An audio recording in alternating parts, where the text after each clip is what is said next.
Hey guys, welcome to my YouTube channel. इस video में हम डिस्कस करेंगे कि यूपीएससी एग्ज़ाम देने के लिए क्या एलिजिबिलिटी क्राइटेरिया होता है, और इस वीडियो में बताऊंगी कि एज लिमिट क्या होती है यूपीएससी एग्ज़ाम देने के लिए, एजुकेशनल क्वालिफ़िकेशंस क्या रिक्वायर होते हैं यूपीएससी एग्ज़ाम देने के लिए, और साथ ही साथ आप कितना अटैम्प्ट्स दे सकते हो इस एग्ज़ाम को, वो भी मैं डिस्कस करूँगी, वो भी कैटेगरी वाइज। तो सबसे पहले एज लिमिट की बात करते हैं।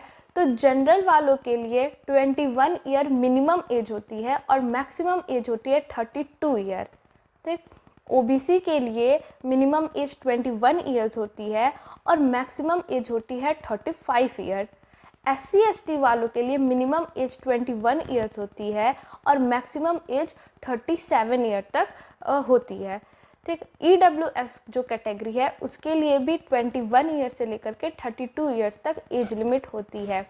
एज लिमिट क्या है कि आप लोग जो है इस एग्ज़ाम को कितने कम एज से लेकर के कितने एज, मतलब आप कितने साल के और कितने साल तक हो जाओगे, वो ये एज लिमिट होता है। मिनिमम एज आप कितने साल पे इस यूपीएससी को एग्ज़ाम देने के लिए क्वालिफाई हो जाओगे, और मैक्सिमम एज आप कितने साल तक इस एग्ज़ाम को आप दे सकते हो।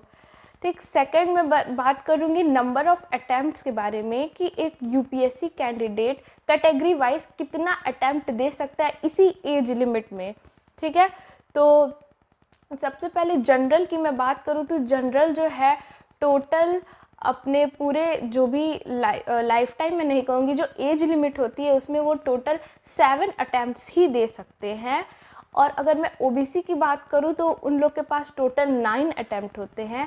एससी एसटी कैटेगरी की बात करूं तो इन लोग में टोटल कोई अटैम्प्ट नहीं होते, अनलिमिटेड। ठीक है। अनलिमिटेड अटैम्प्ट्स होते हैं कि यानी कि अगर एक 21 ईयर इनकी मिनिमम एज होती है, 37 इनकी मैक्सिमम एज होती है, तो यहाँ 7 और 9 मतलब 16 लगभग अटैम्प्ट ये लोग दे सकते हैं।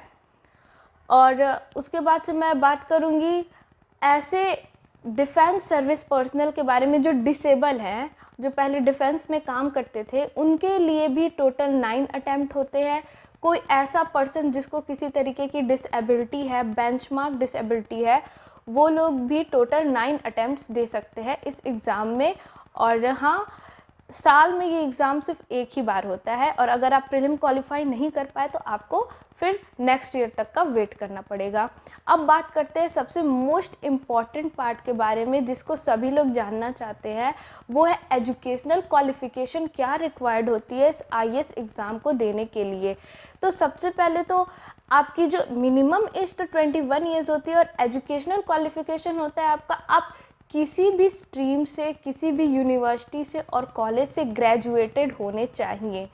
कोई फ़र्क नहीं पड़ता आप बीए कर रहे हो, आप बीकॉम कर रहे हो, आपने साइंस स्ट्रीम ली है, मैथ्स ली है, या फिर आप कोई भी स्ट्रीम से पढ़ रहे हो, बस आप ग्रेजुएटेड होना चाहिए किसी गवर्नमेंट द्वारा रिकॉग्नाइज्ड यूनिवर्सिटी से या फिर उससे एफिलेटेड कॉलेजेस से। ठीक।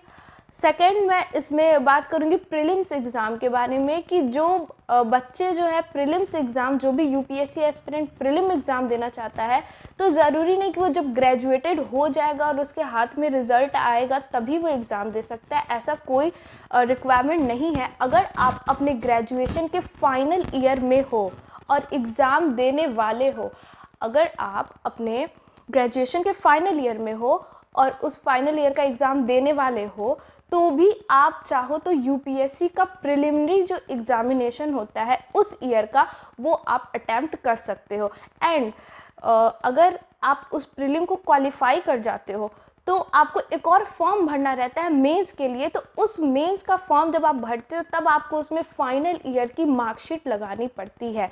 तो यानी कि प्रीलिम्स एग्ज़ाम जो है आप फाइनल ईयर में भी रह के ग्रेजुएशन के दे सकते हो, हाँ, लेकिन जब तक मेंस एग्ज़ाम के लिए आप पहुंचो तब तक आपका फाइनल ईयर का जो एग्ज़ाम है वो हो जाना चाहिए, और साथ ही साथ जो मार्कशीट है वो भी आपके पास होनी चाहिए, यानी रिज़ल्ट आ जाना चाहिए।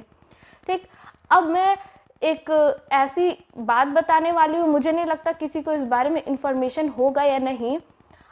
जब हम लोग आईएएस का एग्ज़ाम देते, मोस्टली जब हम लोग यूपीएससी का एग्ज़ाम देते हैं तो मोस्टली लोग प्रिफर करते हैं आईएएस, आईपीएस, आईएफएस या आईआरएसएस, यही कुछ होती है। तो आईएएस और आईपीएस का एक पोस्ट पाने के लिए आपको इंडियन सिटीजन होना बहुत ज़रूरी है। अगर आप बाहर के सिटीजन हो लाइक भूटान, नेपाल या तिब्बत, तो आप आईएएस और आईपीएस के पोस्ट के लिए क्वालिफाई नहीं होगे। मींस ये जो एग्ज़ाम है यूपीएससी का, वो इंडिया के सिटीजन के अलावा बाहर दूसरे कंट्री के भी जो सिटीजन है जैसे कि नेपाल, भूटान और तिब्बत या फिर पीआईओ यानी कि पर्सन ऑफ इंडियन ओरिजिन, वो इस एग्ज़ाम को दे सकते हैं बिल्कुल, लेकिन वो लोग आईएएस और आईपीएस के पोस्ट के लिए क्वालिफाई नहीं होंगे। ठीक, आईएएस और आईपीएस के पोस्ट के लिए आपको इंडियन सिटीजन होना बहुत ज़रूरी है। जो अलग पोस्ट होते हैं, अदर पोस्ट आईएएस और आईपीएस को छोड़ करके, उसके लिए आपको इंडिया का सिटीजन भी उसके लिए क्वालिफाई होता है, नेपाल का सिटीजन नेपाल का सिटीजन भी क्वालिफाई होता है, भूटान का सिटीजन भी क्वालिफाई होता है, एक पर्सन ऑफ इंडियन ओरिजिन जो है वो भी क्वालिफाइड है, और तिब्बत से आया हुआ रेफ्यूजी वो भी क्वालिफाइड होता है आईएएस आईपीएस को छोड़ करके जो अदर पोस्ट बचते हैं उसके लिए। अगर आपको मेरी वीडियो अच्छी लगी तो प्लीज़ आप इस वीडियो को लाइक करना, शेयर करना और मेरे चैनल को सब्सक्राइब कर देना। Thank you guys for watching.